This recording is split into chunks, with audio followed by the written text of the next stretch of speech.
Mystery Science Theater 3000, Show 514, real one. In the not too distant future, way down in deep 13, Dr. Forrester and TV's Frank were hatching an evil scheme. They hired a temp by the name of Mike, just a regular Joe they didn't like.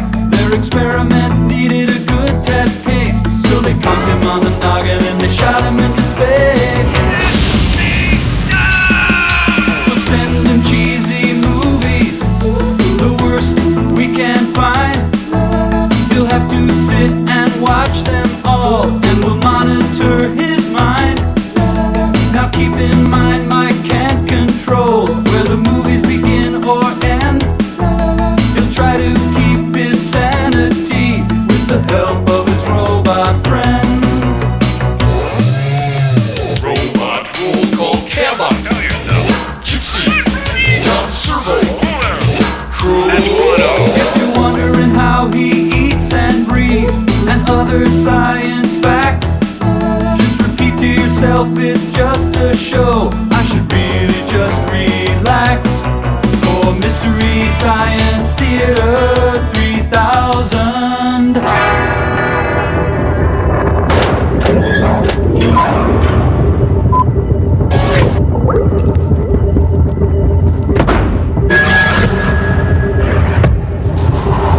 See, I don't know what my area code is because I'm up in the Milky Way, for crying out loud. Oh, hi, everyone. Tom Servo here on the Satellite of Love, and this is my pal Crow. Yeah, and that goofy-looking guy back there, that's Mike Nelson. He's trying to call his grandma on the phone. It's a sweet gesture, isn't it? But we explained to him it's not that easy to do when you're stranded in space. Yeah, well, you guys are never armed with a stack of calling cards and a few little tricks like I am. Wow. Oh, hello. Oh, I gotta see this. Hey, get around here. This is it. What, you're kidding. You actually got your grandma on the This phone? is my grandma. Huh. Well, Grandma's a mall walker. She's probably just getting in right now. Right, gotcha. Hello? Hello, Grandma. This is Mike. I'm stranded in space. You gotta help. You gotta get someone to help me down. What's that? Speak up. I say I've been shanghaied on a satellite. You gotta get someone to help me get out of here. I'm just kidding. This is Catherine, and I'm not in right now. I might be sitting for Tommy's kids, or else I'm at Linda's. Leave a message. Grandma, listen very carefully. This is Mike. I've been That was my only chance. Wow, that's harsh, huh? That's okay, Mike. Yeah. We're your family now. Yeah.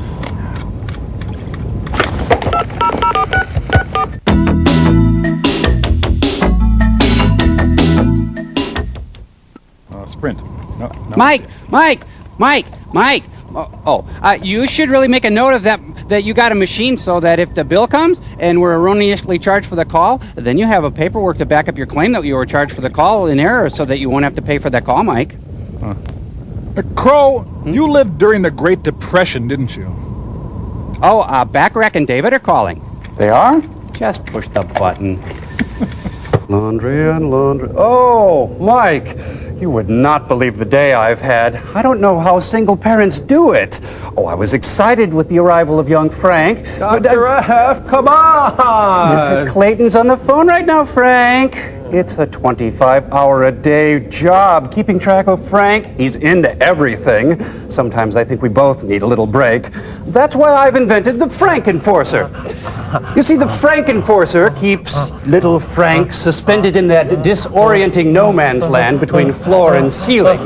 The mat with the nails jutting out at a most dangerous angle gently discourages Frank from jumping out of the Frankenforcer and into Dr. F's hair.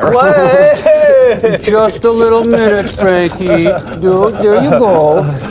Now, Dr. Forrester has time to tabulate and standardize results of our latest experiment, postulate new theories, or just get the laundry done without worrying about this one.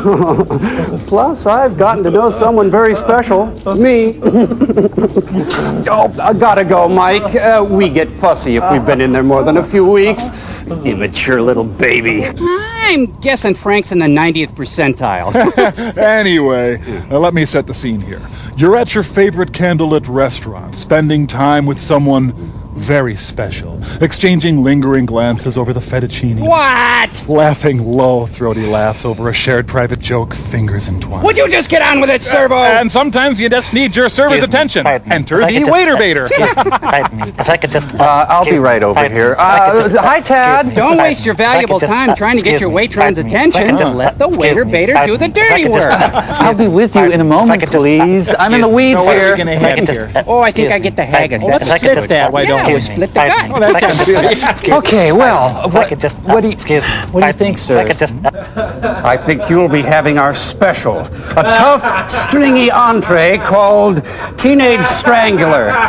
Frank, served with a distasteful little appetizer about love or some such slop. Frank! I think I'm going to have to put Frank down for a nap. Permanently. Frank! No, you had 3 big bites of my lettuce wedge. Yeah, but you had my clean Pete, so I it only evens had a out. little taste of your clean beets. You don't ate the expect whole me to- half. I'm not going to pay for your clean Well, I'm beets. not going to have to pay for it. Ladies, we have movie side! Oh my God, no heaven!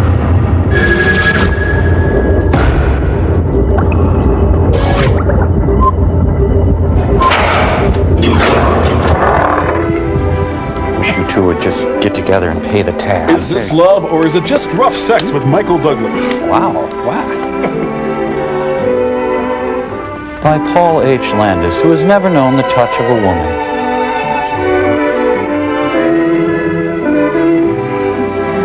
Collaborator Lillian Bilkey, who's single and lives in a furnished room with 6 cats. Lillian Bilkey. Bilkey.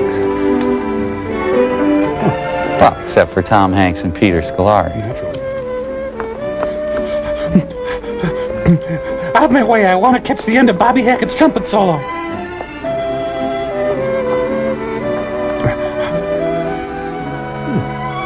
Miss Channing, there's an Eve Harrington here to see you. Looks like Van Gogh's room in Arles. Arles. So, where's Waldo? He's under the bed. Geez, how many times was she held back?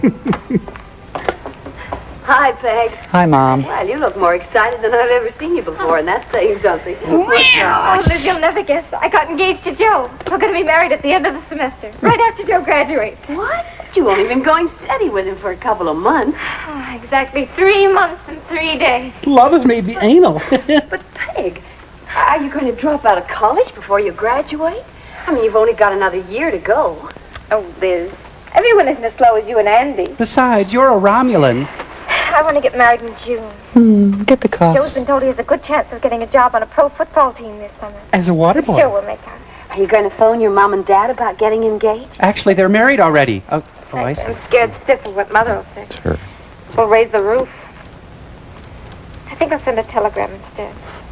Don't be silly, Peg. You always talk as though your mother was an ogre or something. Well, I've known her for 50 Dad years. won't get too much.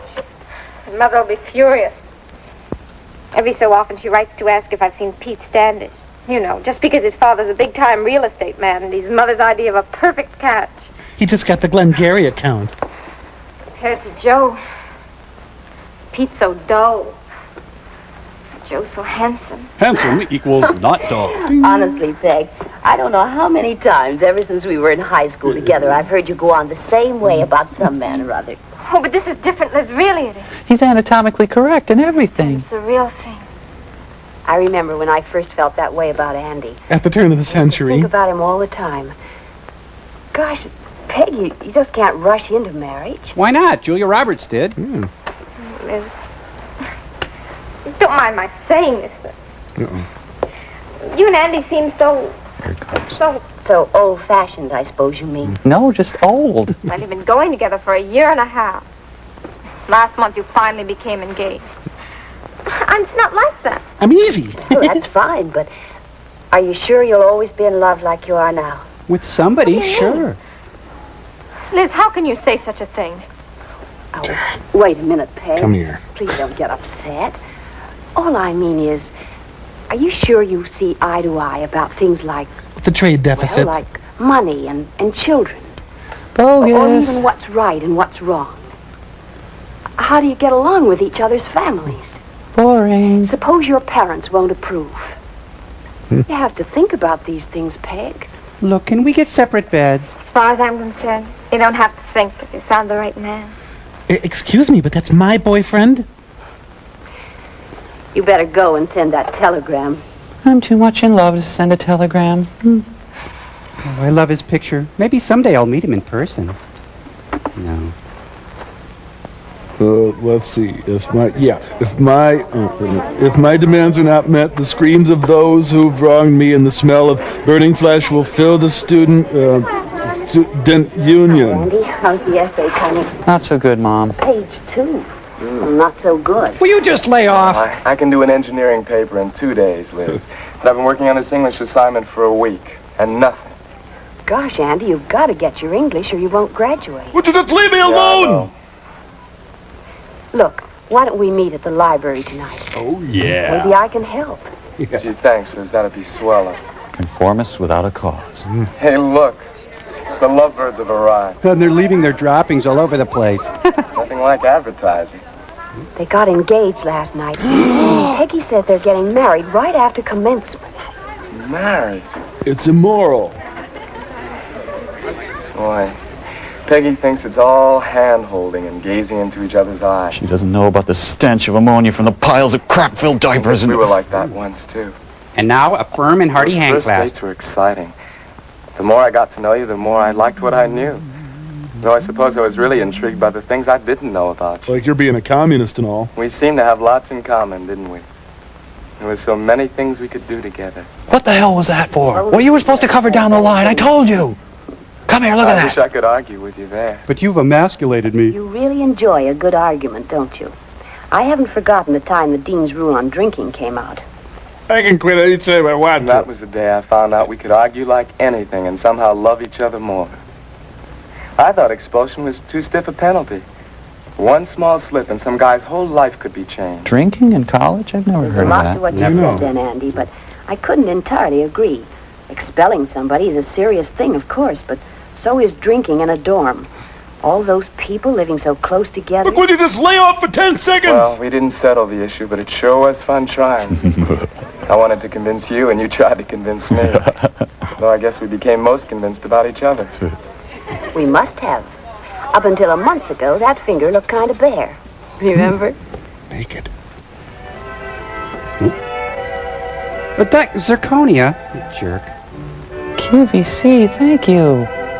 I figured if, we split it, the cost, we can afford it. Gifts given in dorms, punished by expulsion. You taste like Gene Kirkpatrick. Oh, I'm on fire. Enough. That's enough. Honey, I also got you a subscription to Modern Maturity. Gosh, I think our folks were even more excited than we were. Yeah, when your dad got the shotgun down. Ready to go back to the dorm? Hi. Hi, Oh, Joe. yeah, Andy. Hey, congratulations, you two. I just heard the news. Oh, thanks, Andy.